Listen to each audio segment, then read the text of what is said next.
Now I'm thinking they're crazy. They give me this and I'm 28. And I'm thinking, but I'm crazy if I don't do it. Because if I fail, I was supposed to fail, I'm too young. And if I succeed, man, I'm a wonderkin.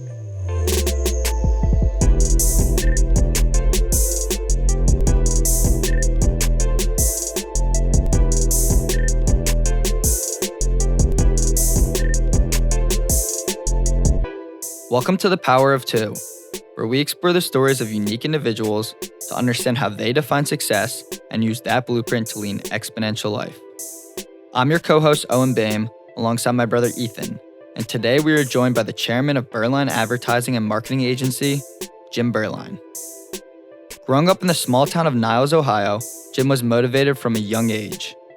His competitive nature led him to the University of Michigan, where he was a two-varsity athlete, an All-American football player, and a dynamic baseball player. There, Jim earned a bachelor's degree in economics before receiving a master's degree from the University of Illinois and becoming a member of the Harvard Business School President's Program. His eagerness to continue to learn contributed to his impressive portfolio of jobs at iconic marketing, communication, and advertising agencies, where he worked on big automotive brands such as Chevy, Chrysler, Lincoln Mercury, and Dodge. Jim started his work career as the youngest vice president at Campbell Ewald. After a short stint at BBDO as the senior vice president, Jim went on to be the youngest ever senior vice president at Young & Rubicam. Following his time at that agency, Jim had the ambition to start his own agency called Berline. Hungry for more, Jim rejoined BBDO as the executive vice president and a member of the board of directors while also running his own agency.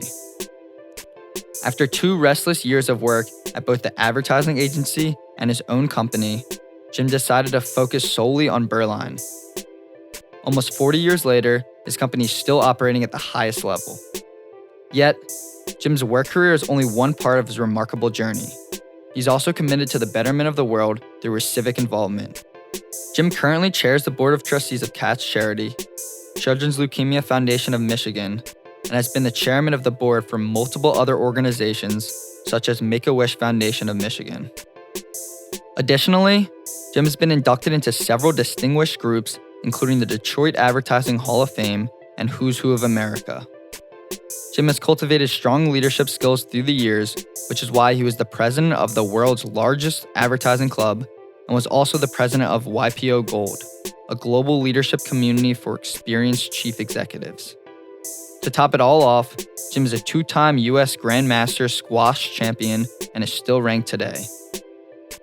In this episode, we discuss the fearless attitude Jim developed from calling the shots at a young age, what Jim believes it takes to distinguish oneself from others, and how a young girl's inspiration gave his career a new meaning, alongside much more. This week on the Power of Two podcast, Jim Berline.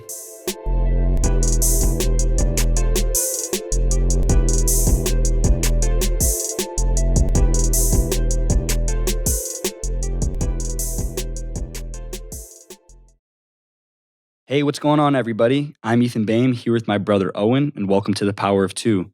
Today, we are joined by the incredible Jim Berline. Jim, welcome to the show. Thank you. Pleasure to be here. Yeah, so let's dive right in. I guess, something that really stood out to us is your alumni status from the University of Michigan, just as we both go to the University of Michigan. Go Blue. Go Blue. And during your time there, you played football. You were on the football team. Is that correct? Yeah, correct. And then for 2 years, I was on the baseball team as well. So I played 2 sports at Michigan. That's incredible. I can't believe that. And I know you had an outstanding senior season too. You led the team in receiving yards. Yeah, the bad news was that I played behind a first team All-American my sophomore junior, so I had to sit and watch him play. And I just go in when he got tired or hurt. And then my senior year was kind of like my time. So I played every offensive play. Michigan had the ball my senior year. And if somebody would come in to replace me because they thought I was winded, I said, get the hell out of here. This is my term. You're coming back next year. Yeah. And I couldn't do that if Schembeckler was the coach, but it was okay when Bump was the coach. Yeah. So that's unbelievable. And I know on top of leading the team, you were also the AP All Big Ten second team. Yeah, and I made honorable mention All-American. And that was really exciting for me because I did it all in 1 year. I didn't Unbelievable. have like 2 years to ramp up stats. Yeah. It was like, here's your time, go for it. Yeah. And for about almost 30 years, I had the second most passes caught in a season in the history of Michigan. Incredible. And then also, you're currently today still ranked in squash, and we see a common theme of athletics and this competitive nature. Can you dive a little deep into where this came from? Is it from your family? Like a little background on where this competitive nature came from? Sure. My dad was kind of like my hero, and I'll give you a little backstory on that in a minute. But he was a tight end for Penn State, and he was very athletic. And in his junior year at Penn State, he left to join the Army. I thought that was more his responsibility than playing football. Went to the Pacific, got bored sitting on Christmas Island with nobody shooting at him. So he wanted to go to Europe and fight. So he ended up getting shot 11 times at the invasion of the Battle of Anzio. And everybody was shot and then killed, except him. And they thought he was dead. But the Italians found him and he survived. I was over 2 before he ever saw me. And he was in body casts and all kind of things. But in growing up, he thought he was the luckiest guy on the planet. Every Saturday, my regimen with him was not to go watch a ball game. It was to go to the doctor so he could have his sores drained or shrapnel pulled out. And from that exposure, I learned a lot about humility, but I also learned about being competitive. And sports came easy to me. We played baseball, basketball, and football. Was always on the all-star teams. And high school was all-state in baseball, all-state in football, all-region in basketball. And it just was natural. And I love the competition. I love keeping score. I love having a winner and a loser. Yeah. And somebody lost, you figure out why you lost. You don't lose for the same reason. Right. And when you win, you figure out why you won, and you keep using that reason. Mm-hmm. And the neat thing about the football story was that the helmet I wore in high school was the Michigan helmet. Wow. So in my whole life, from the time I was in 9th grade, I've worn one helmet. That was the Michigan winged helmet. So did you have the dream of always playing at Michigan? No.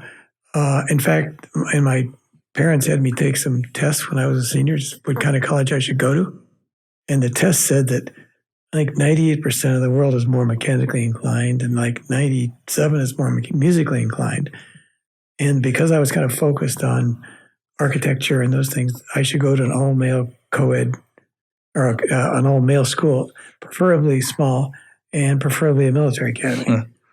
So I had an appointment to Annapolis, and that was one of my finalists. But then when Michigan and Florida State and Northwestern and Duke and those colleges came after me, it was more appealing to me to do that. And at that time, if you went to a military academy, it was a 5-year commitment after graduated. So that was you're 17, you're making a 9-year commitment. And also in those days, you had to be an engineer. And I want to be an engineer. Now you can go to a military academy and major in business or history or whatever. So that led me to Michigan. It just seemed to be the right place. It was a 4-hour drive from my parents. It had everything I wanted. If I got hurt my first day and never played, I still was going to get a great education. Right. And I don't regret it for a minute. That's Except the guy crazy. playing ahead of me was too good for a couple of years. Yeah. It's tough, but you got your chance to shine. Yeah. Did that competitive spirit leak into other elements of your life before college? Like how were your academics as a high school student?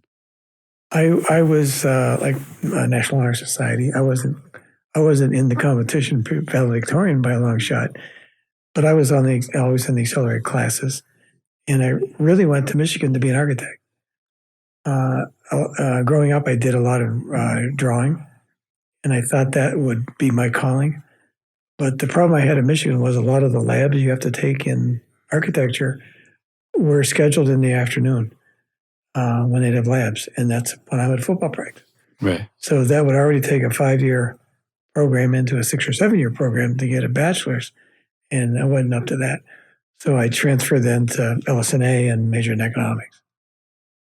So you obviously have a pretty long history in education. You got your BA in economics at Michigan, and then your master's in marketing at University of Illinois, and then later your PhD at Southern Methodist University. How would you say this has contributed to your success, and how much do you value continued learning? I didn't complete my PhD. I did PhD studies there, but then, and I was working at the same time I was there. That was one of my jobs with Campbell Ewald, was working on the Chevy account in the southwestern part of the United States. And it wasn't overly challenging to me. So I enrolled in the SMU's program at the same time I was working at Campbell Ewald. Nobody knew it. So I was doing that. And then ultimately I got promoted out of there. And that ended that deal. Gotcha. But academics has always been important. I do this talk every year for young people. And I tell people when I talk to them that everybody starts out as just hamburger. Everybody's the same. It's just a side of beef. And it's the ones who want to be filet mignons who do the things in life to separate them. And first you got to be a cheeseburger. Then you got to be a bacon cheeseburger. And the things you do are like what you guys are doing with the podcast. And it's doing things in your part-time. It's getting additional academic credentials. It's speaking. It's volunteering for charities. It's doing all those things that make you different than the guy who wants to be a plain old hamburger. And those guys have the same expectations for being the CEO, but they're never going to get there. Right. They're still a hamburger. Yep. And it's the people who want to be in the C-suite and understood all it took to build a portfolio and to build your brand that will ultimately get you to where you want to be. When I speak to this group of people under 30, and I ask them, raise their hand, all those who want to be in the C-suite. And of course, they all raise their hand. And then I ask them how many are doing things outside of that, and 3 or 4. So they don't get it right from the beginning. And those who get it, I get calls a year or 2 later saying, so really, I remember your stock. I'm now Cheeseburger. I got a promotion, and here's what I did to get it. So it had some impact, and it made it real down to earth. How you get to be from a burger to a fillet.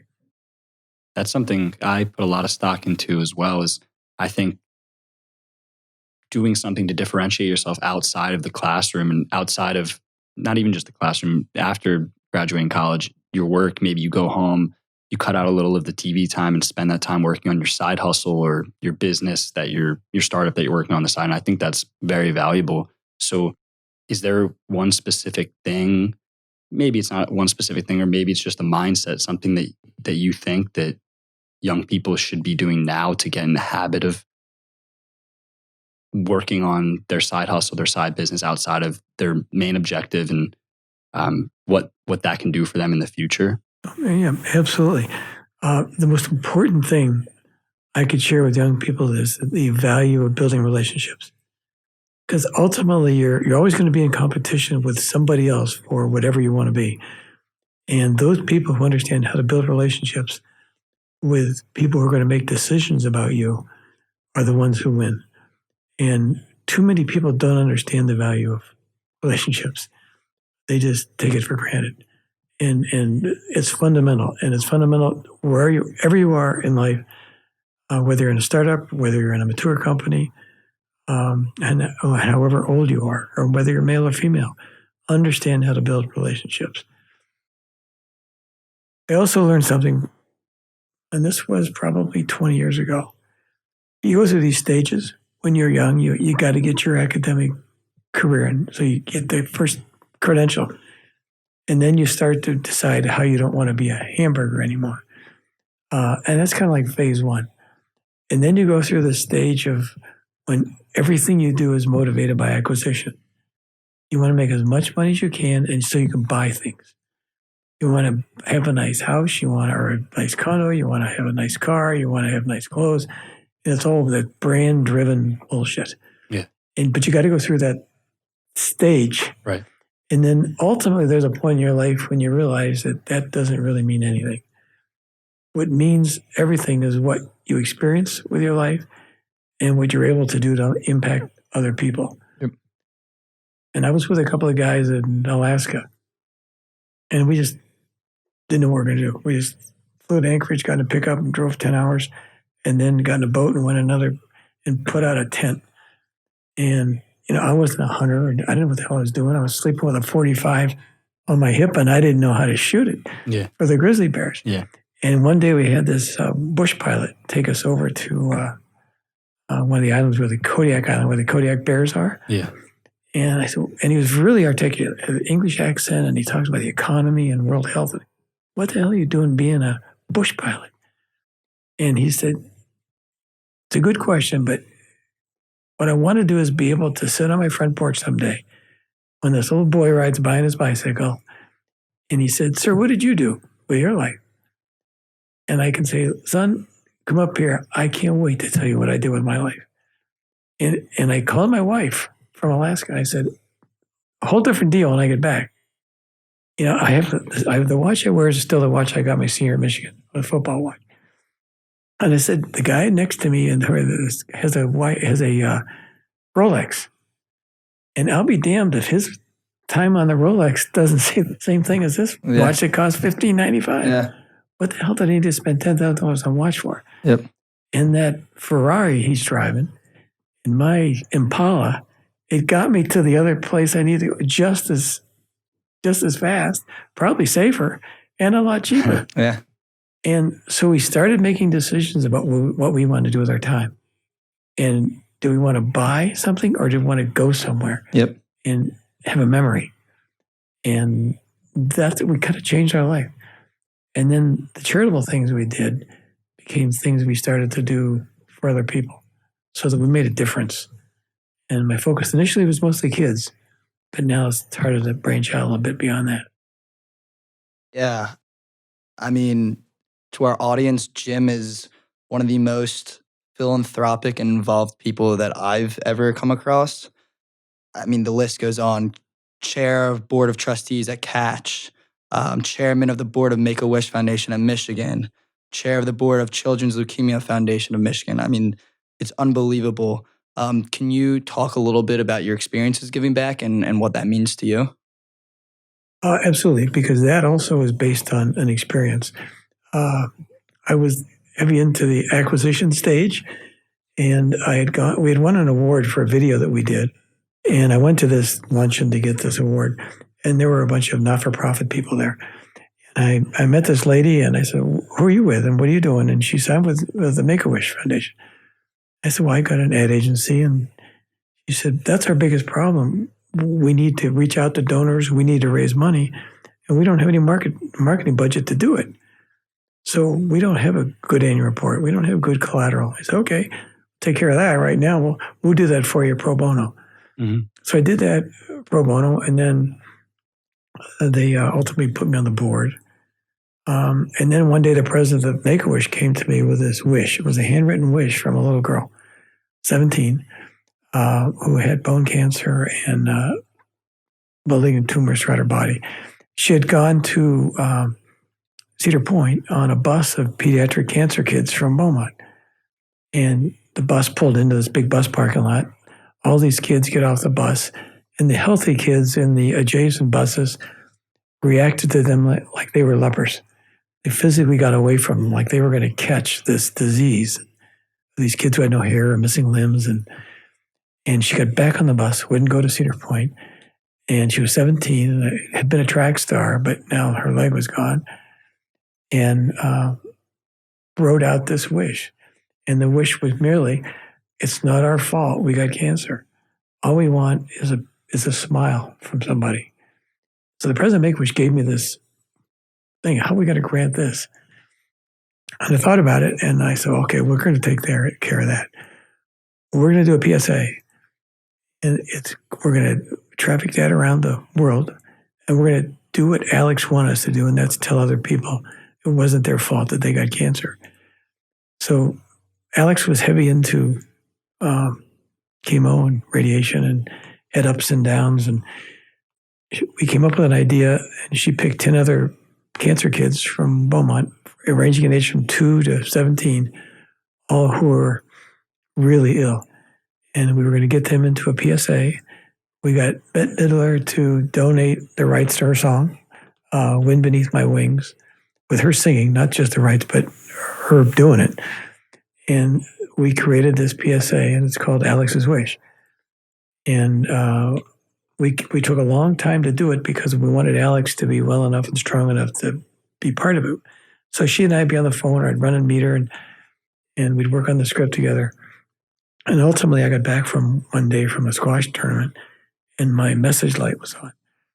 And it was her aunt saying, they just told Alex she has 24 hours to live, and she wants to see her PSA. And I said, where are you? And she's at Beaumont. I said, okay, give me an hour and I'll be there.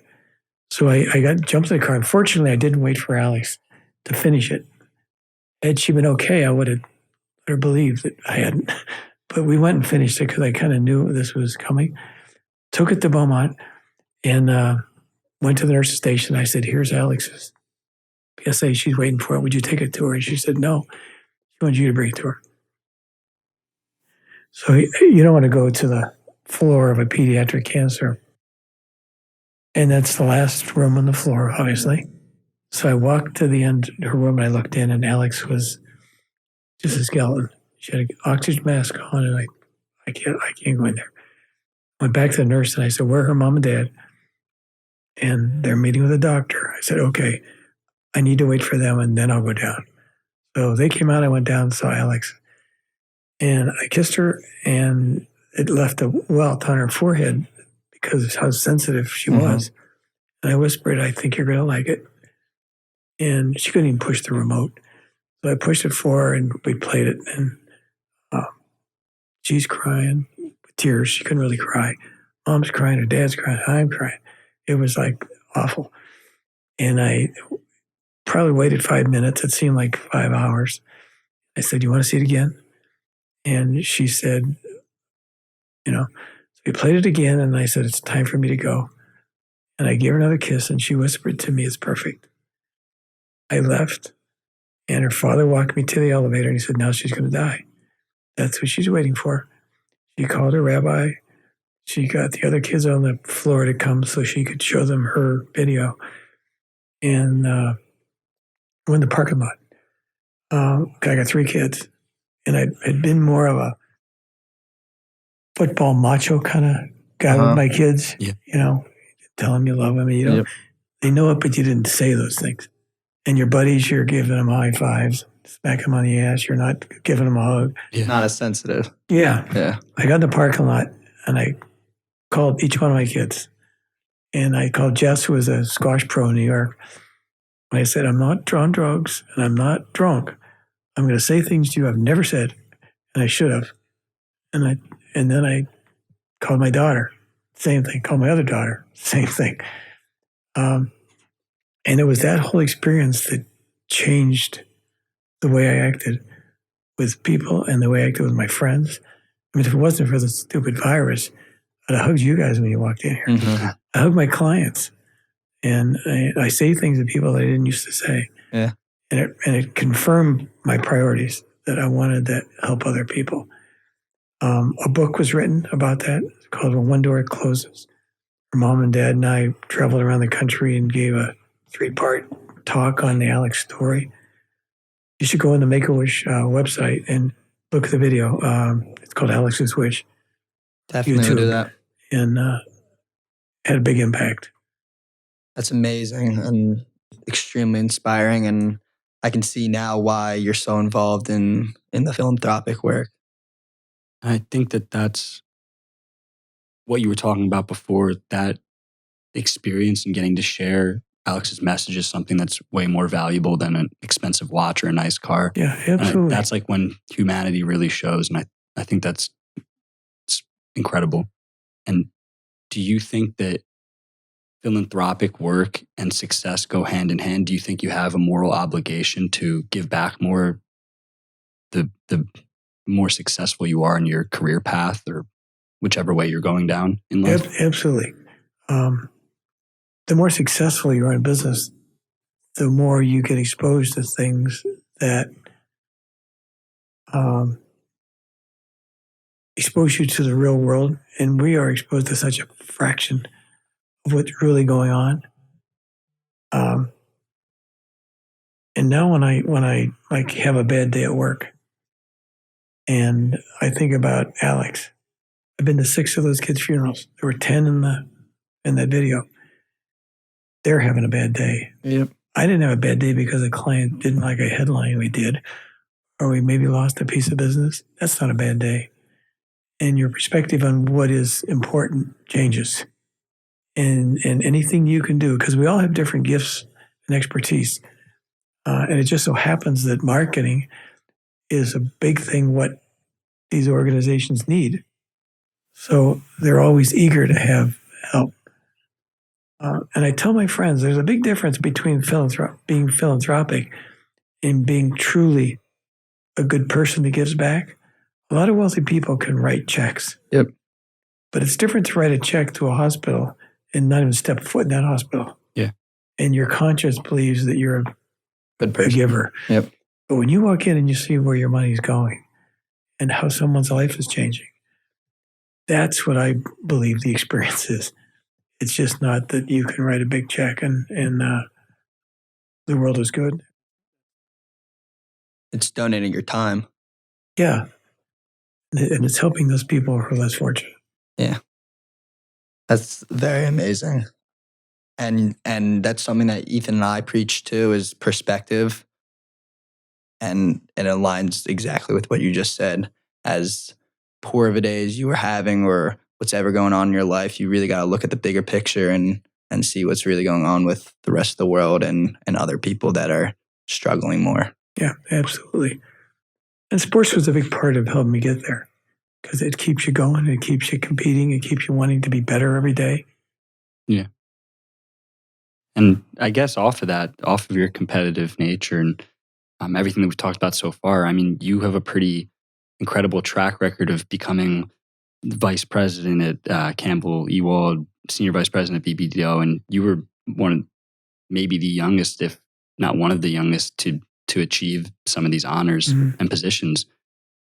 For people that are just coming out of college or maybe leaving high school and going to the college level and joining different organizations and clubs, what can you do? What's something that you can do or a mindset that you can have as a young employee to make a name for yourself and really differentiate yourself from other people? It was another lesson my dad taught me early on, and I'll never forget it. He said, never tell people how good you are. You let them tell you how good you are. So you don't go around pounding your chest with this ego-driven thing. You do the things to build the relationships that I talked about before.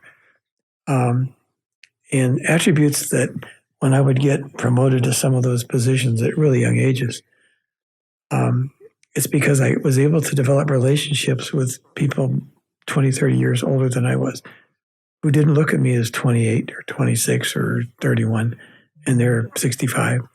They looked at me as somebody, they trusted my point of view, they trusted my brain, and they wanted to spend time with me.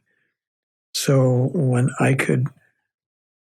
Leo Coco would want me in a meeting, and I'm 29 years old, that kind of reinforced why that I had value, and age was no bearing on that.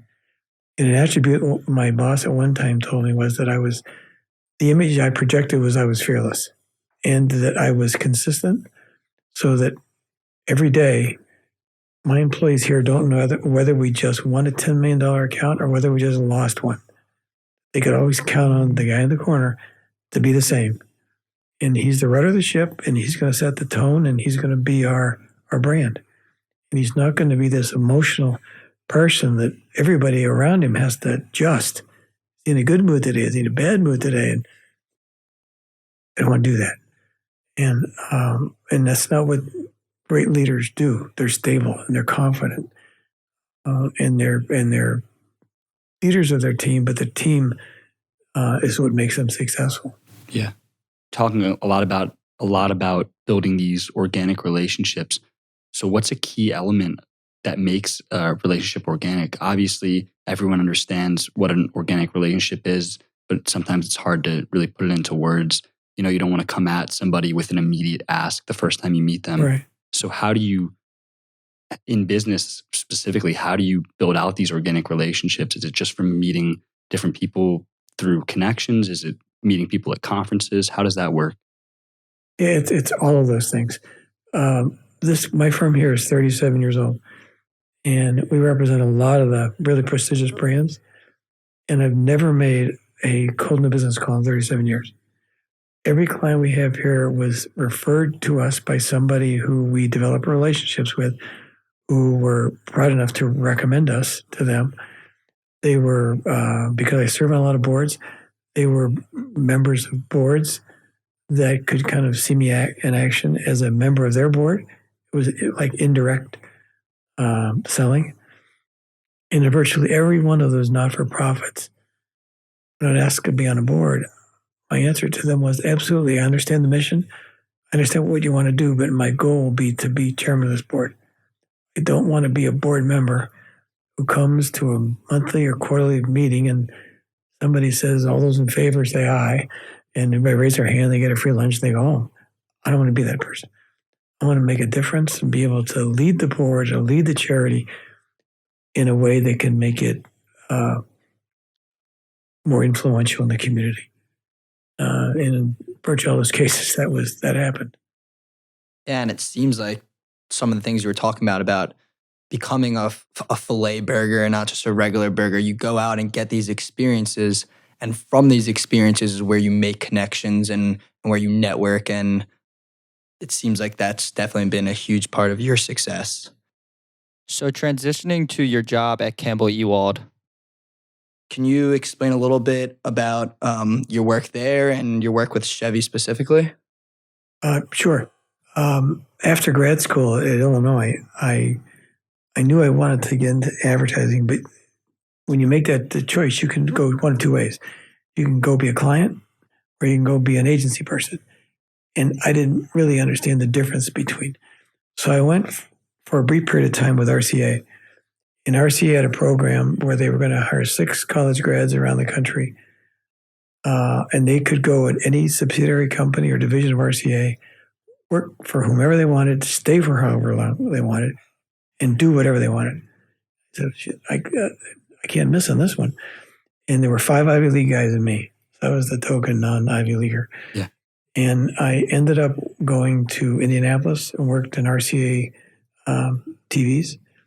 Went to Boston and worked when RCA was trying to get into the computer business, Framingham. I then went to New York, worked RCA Records. Went to St. Louis. They owned Banquet Foods. And in all of those different experiences, I kept watching the agencies they work with and kept watching the advertising marketing people on the corporate side. And I said, I don't want to be here. I want to be on that side. The people on the client side have the budgets. They have the problem. They have the product. But they would give it to the agencies to solve the problem. Mm-hmm. And I wanted to be on the solution side. And so I, partly I think because of my football reputation, a lot of the execs at Campbell Ewald were season ticket holders. So I had a good opportunity to go there. So I came back from RCA in Boston and went to work at Campbell Ewald on Chevy. Chevrolet was the largest brand in the world at the time. So I worked on in marketing there, wrote a strategic plan for Campbell Ewald and Chevy. And then they put me out into the field in Dallas to work with Chevy dealers in 5 or 6 states. The sports connection was cool because on weekends, Chevrolet was the sponsor of the college football scholarship program. So my job was to be on the field at all these Texas, Oklahoma, and the big games, and go get the athletic director after the game and bring them over to get the Chevy scholarship. So I'm getting Bud Woganson and all these Darryl Royal and all those famous coaches. And I would have to wait till one of the announcers from ABC would say what college was going to, which side was going to get it. Then I'd have to go get the coach and bring him over. That was kind of fun. And then on Sundays, I'd go to the professional golf tournaments that Chevy sponsored. So weekends were golf tournaments and football games, which was cool. And then I was able to get the SMU PhD thing going and still do what they thought I was doing during the week. And then I wrote this paper at Campbell-Ewald, and at that time, the government was beginning to get involved in the regulation of advertising. There was the Better Business Bureau, but there was no governmental authority to make things ethical. Because I wrote this thesis on the difference between government and self-regulation, government regulation. And I sent it back to the chairman of the board of Campbell-Ewald. There's about 4 levels between he and me. And he got it, read it, and promoted me back. And they had just been acquired by Interpublic, which they became a publicly owned company. And he kind of became like the guru of that discipline, because I kind of brought him up to speed with this paper I wrote. And then I got involved in the Chevy truck business, ran the Chevy truck account. And I was like 27. And it was the number 1 truck selling brand in the world. Great opportunity. I was really young to do that. And that's when BBDO called and said, would you like to have dinner Sunday? Sure. Free steak? Why not? Exactly. So I met this Here's the filet you're looking for. I say, that's right. I met this exec. He said, we'd like you to come to BBDO. I said, okay. Well, what would I do when I got there? Well, we want you to run the Dodge truck account. And I said, so you want me to leave Chevy, which is the largest truck brand, number 1, to come over here to run Dodge, which is number 3? I don't think so. Doesn't make any sense. So I said, I'm flattered, but I'm going to stay at Campbell-Ewald. A couple months later, I got a envelope that was a round-trip ticket to New York. He said, we want you to be at BBDO, and here's a ticket to get there. And when you get over, decide what you want to do. I still have the ticket. Never used it. And I got another call, maybe 6 months later. Said, the president of BBDO wants to fly out here and have dinner with you. Okay, another state. So I met him, and they said, we're going to give you an offer you can't refuse. Okay? And now I'm 28, I think, at the time. So we want you to come to BBDO now and run the Dodge car business, the Dodge truck business, all the Dodge dealer associations in the country, our Mitsubishi business, and Mopar. Wow. Now I'm thinking they're crazy. They give me this and I'm 28. And I'm thinking, but I'm crazy if I don't do it. Because if I fail, I was supposed to fail. I'm too young. And if I succeed, man, I'm a wonderkin, because how could he do that? So I resigned from Campbell-Ewald and started with BBDO. And when I got to BBDO, they told me, we forgot to tell you, we're on probation with Chrysler.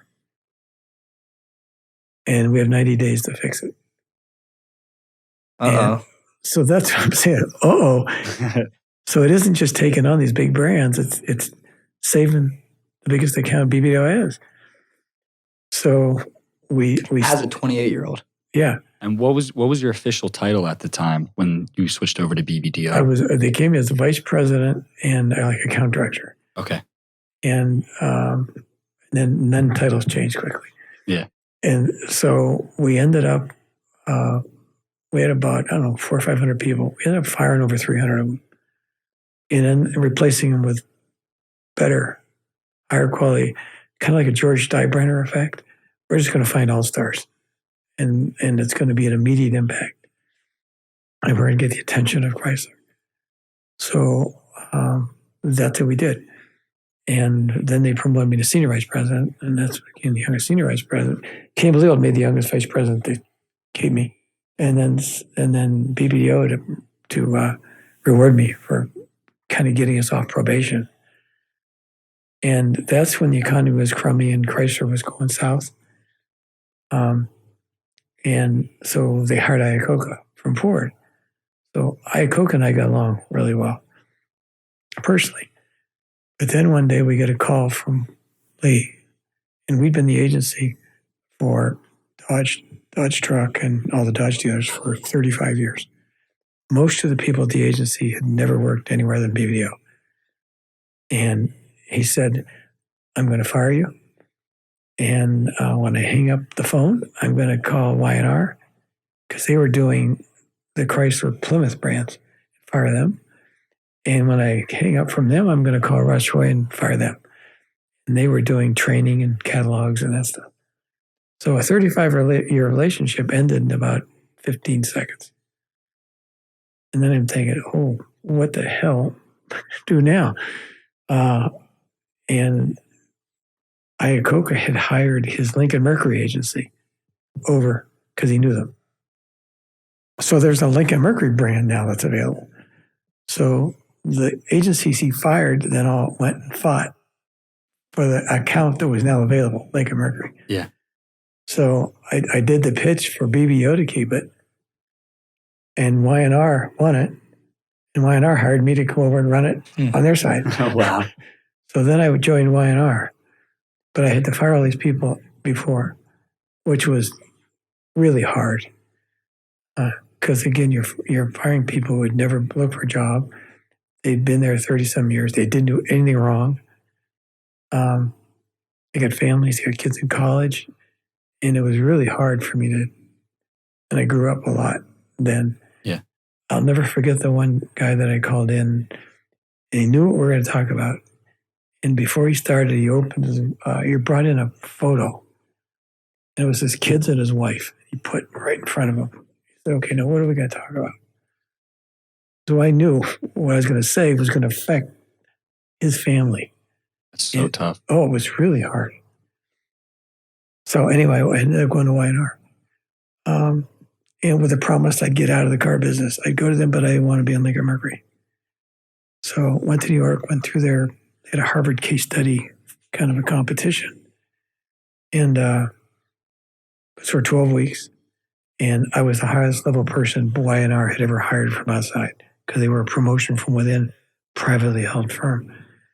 After the 12 weeks, and I went there, and I kind of thought I had a relationship with the chairman who had played football at Rutgers. So, okay, I got somebody I can trust here. So I go to see him, okay, am I going to work on Dr. Pepper or Visa or, Delta Airlines? What's my account? He said, we got a problem. And the problem is that we had 7 senior vice presidents resign because of you. Excuse me, what did I do wrong? I just did a good job in what you wanted me to do. You recruited me. And now you're telling me that this little guy from the Midwest can completely screw up the largest privately owned agency in the business? I said, that makes no sense. So guess what? The house I just bought in Westport, Connecticut, you own it. And I'm out of here. I'm not going to work for a company that lets its employees dictate that rather than the management and the leadership. And I came back to Detroit. My wife was pregnant at the time. I said, guess what? We're not moving to New York. That house we bought in Connecticut, we're not going to keep it. That for sale sign we have in Birmingham, pull it out of the ground. And I don't know what I'm going to do. So I came back, and that's when I started an agency. Wow, that's an incredible career trajectory. Very, very impressive.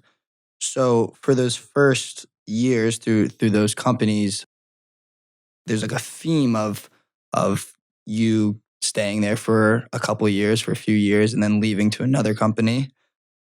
However, when you got into your own agency, Berline, it's now been going for 37 years.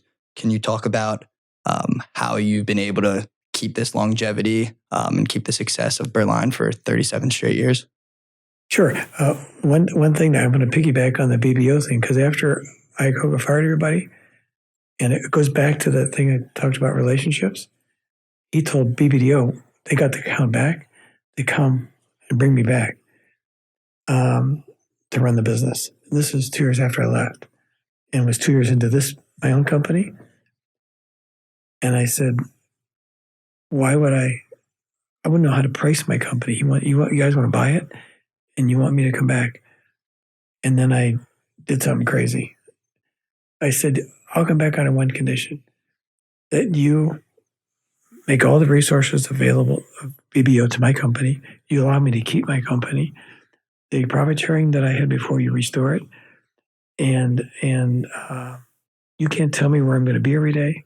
I was just so bizarre that no way would they say yes. And you have to pay me this. And they said, okay. And I said, there's one more thing. We have to go meet with Iacocca. And this has to be okay with him. I'm going to be running my company and his at the same time. And I'd be shocked if he said yes. So the president of BBO and I went to saw Iacocca. We laid out this scenario that I was going to keep my company. And he said, you guys are crazy. And I said, well, Mr. Iacocca, if you hold me responsible for the sale of Dodge cars and trucks, I'm in every meeting you want me to be, wherever it is, what do you care? And it was enough of an Iacocca kind of comment that he said, you're right. Let's try. So he put me on his office of the chairman. So I met on his little committee, and I kept my company. And 2 years later, I was doing both. And they put me on the board of directors at BBO New York. So I'm flying to New York, and we're, talking about the biggest brands I got. And we're buying media that's 20 million, 50 million. I'm running back here and pitching a furniture store with a $50,000 budget, running down to Chrysler for a big meeting with Iacocca, flying back to my agency. And it was like nuts. And I was going to die. I just don't know where they'd find me. But the other agencies then started to come after my accounts here at Berline, because they said, look, eventually he's going to sell the BBO anyway. So if you want a BBO, go there. If not, why are you there? Because he's going to leave. Yeah. And we lost a couple pieces of business. And that's why I said, look, I want to build my own agency. Called Iacocca and said, look, I really appreciate the opportunity, but I want to be an entrepreneur. And, he said, if I couldn't be one at Chrysler, I wouldn't be here either. He said, I agree with that. Go for it. And I think that every year for about 7 or 8 years, I get a call or letter from him on that day. How's it going? No regrets, blah, blah, blah. It was really cool. Amazing. But that motivated me to make sure I didn't fail. And how long were you doing that, where you had your own 2 agency? years. 2 years. Where I was at BBDO, and they made me an executive vice president and a member of the board. 2 years doing that and trying to keep this. And what was your time split like between the two? It depended on the day.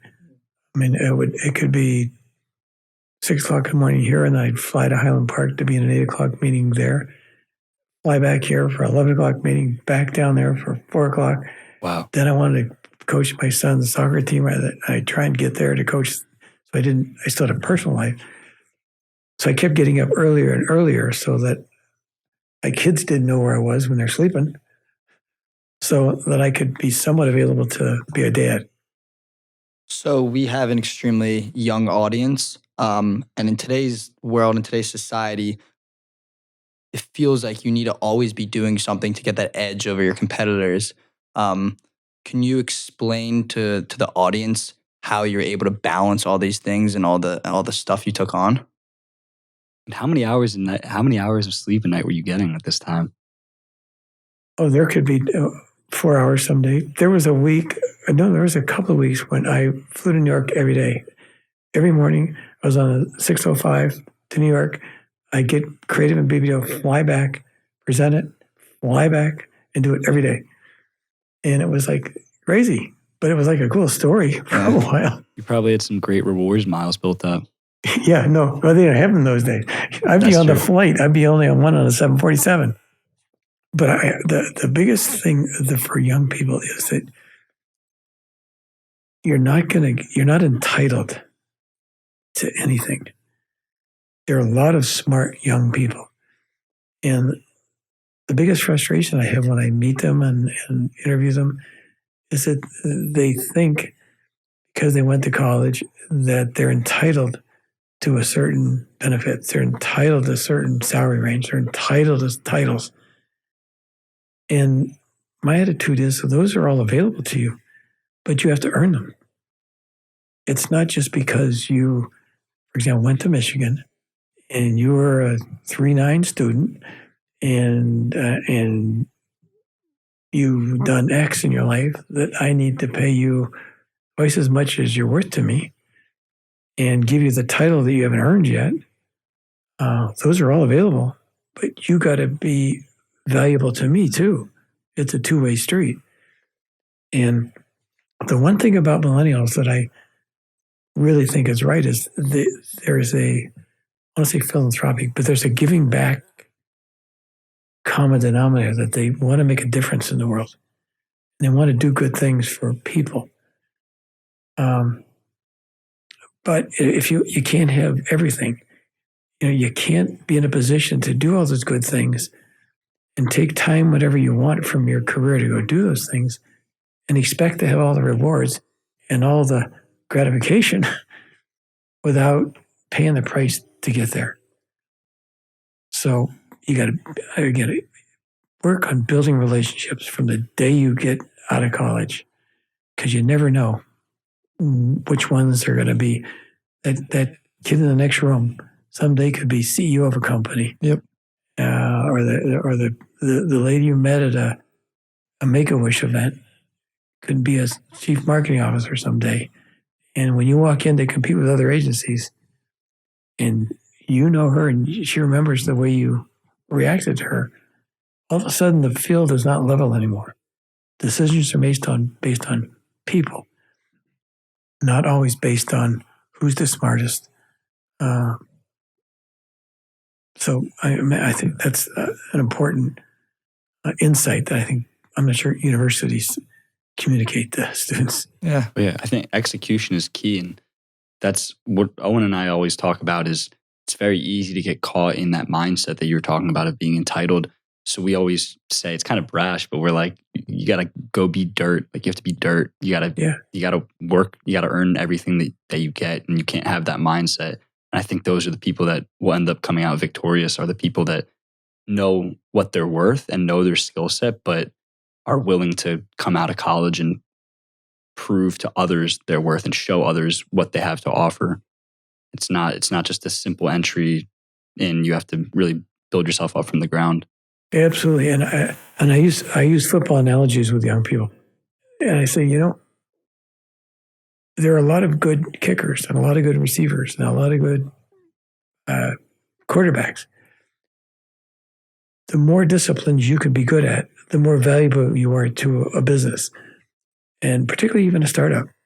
If you can be the kicker and the blocker and the receiver, and there are always economic cutbacks, the ones who can do one thing are the first ones leaving.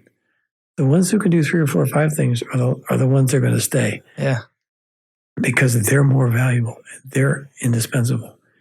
And in a startup, the more you can do in a startup, the more valuable you are, because funds are critical. And if you're a founder, you got to learn how to do a lot of things. And if you're with a big company and they're going to have 1,000 people laid off Friday, tell you the ones who can do accounting and engineering and write a business plan are going to be there next Monday.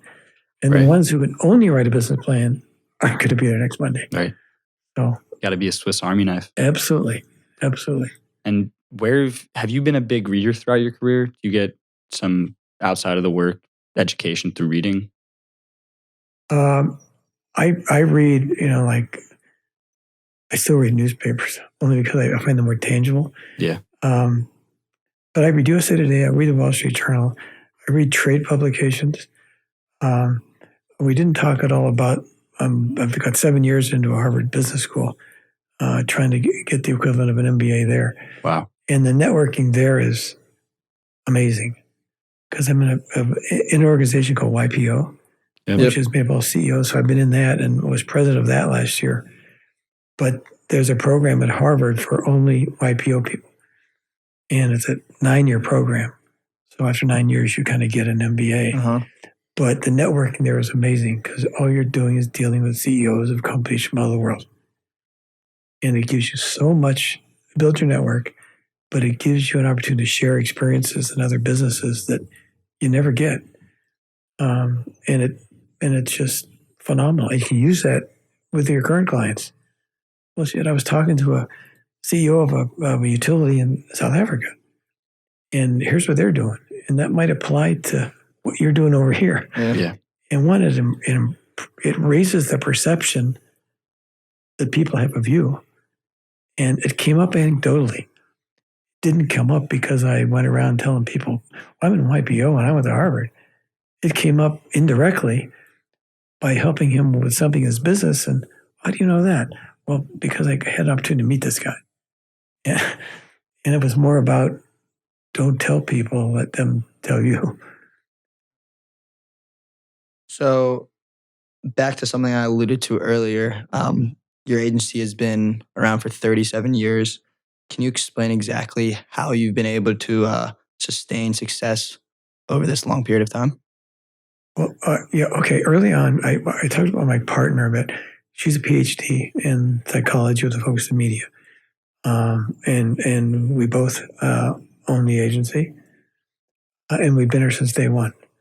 And we agree on the outcome of everything and probably disagree on how you get there on everything. So it's a great match of approaches. But early on, we decided that our brand was going to be, we were going to provide our clients what big agencies do in terms of intellectual horsepower and strategic thinking, so that our clients didn't have to compromise if they didn't want to pay the exorbitant rates of a Madison Emerald agency. But we were going to do that in a entrepreneurial, cost-effective, responsive way. And that's kind of been our position from the beginning. And so our clients never have to compromise. And they don't feel like they're getting lesser. They're just getting principles of an agency working on their business rather than somebody who's rotating through their career. We still have a first account we ever got, Total Healthcare. Our Wendy's account started with one market. We now have 37. We have clients who started with us in one job and have been in 5 different organizations since, and we've been the agency in every organization they've been in because we built a relationship with them that they could trust. And they didn't have to then worry about their agency. They didn't have to worry about marketing because they trusted us as a partner. It goes back to relationships.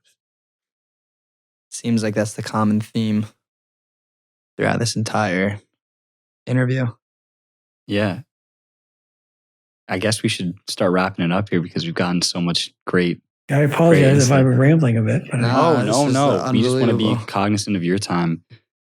So I guess before we leave, I really just have 3 more short questions for you.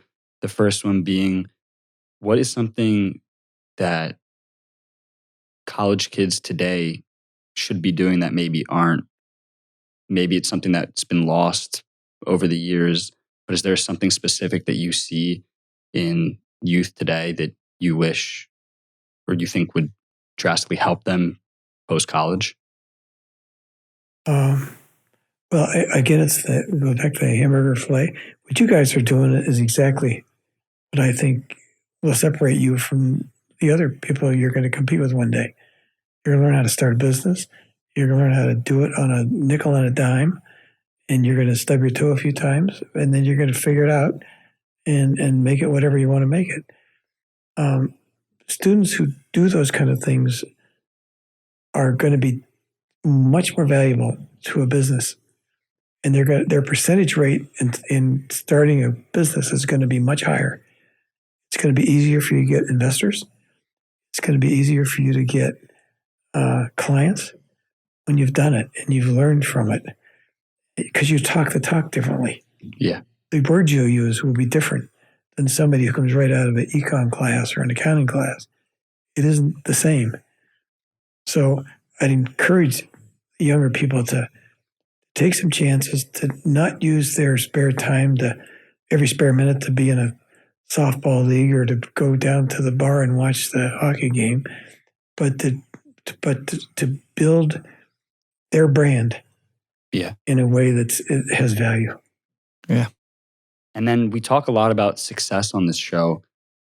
What does success mean to you in however long it takes you to define it? Well, I think that my measurement of success changed as I got older. Yeah. And it went from being able to send my kids to private schools and private colleges and belong to private clubs to work out and play golf and have a nice car and a nice house, even a second house. And then I realized that when I kind of Alex Wish, that whole period, that what the hell did all of that matter? It's nice to have it, but that shouldn't be my motivation. And now, the way I measure success is, can I provide a nice quality of life to my family? But can we do things with our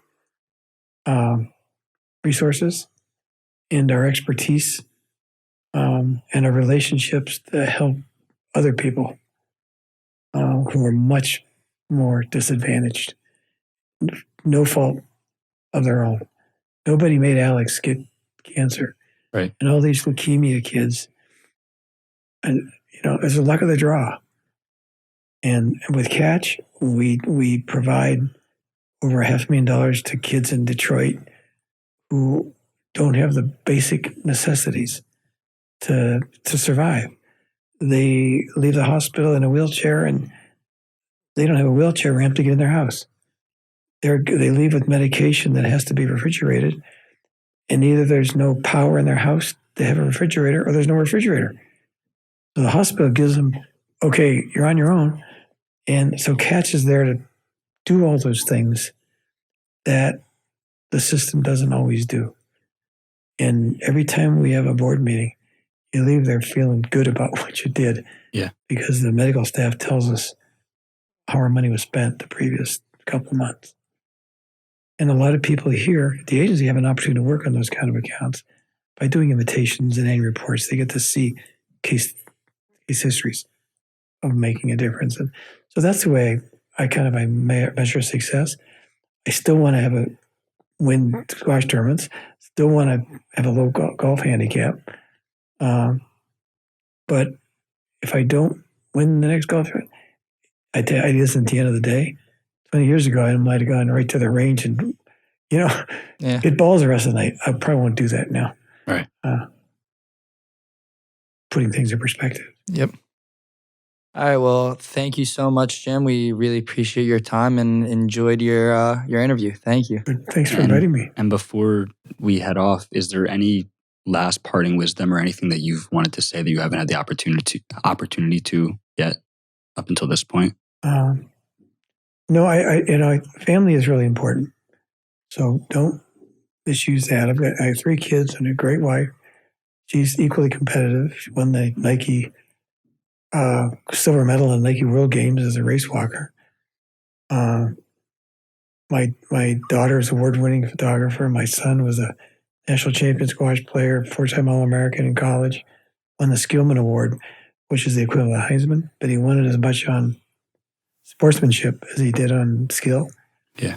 And my youngest is a medical assistant and comes here most days. So they're so different, but I'm proud of what they become as people.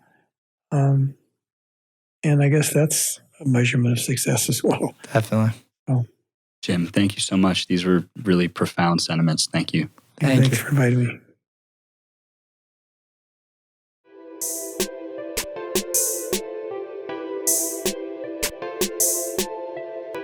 Thank you for tuning into the Power of Two podcast. Ethan and I are 2 college students looking to inspire our generation and the ones to follow by sharing the stories of unique individuals. If you enjoyed the episode, make sure you're subscribed to get notified when a new episode is released, and follow us on Instagram at Baim Brothers for exclusive content. You can also check us out on baimbrothers.com for more information. Catch us on the next episode of The Power of Two. Peace.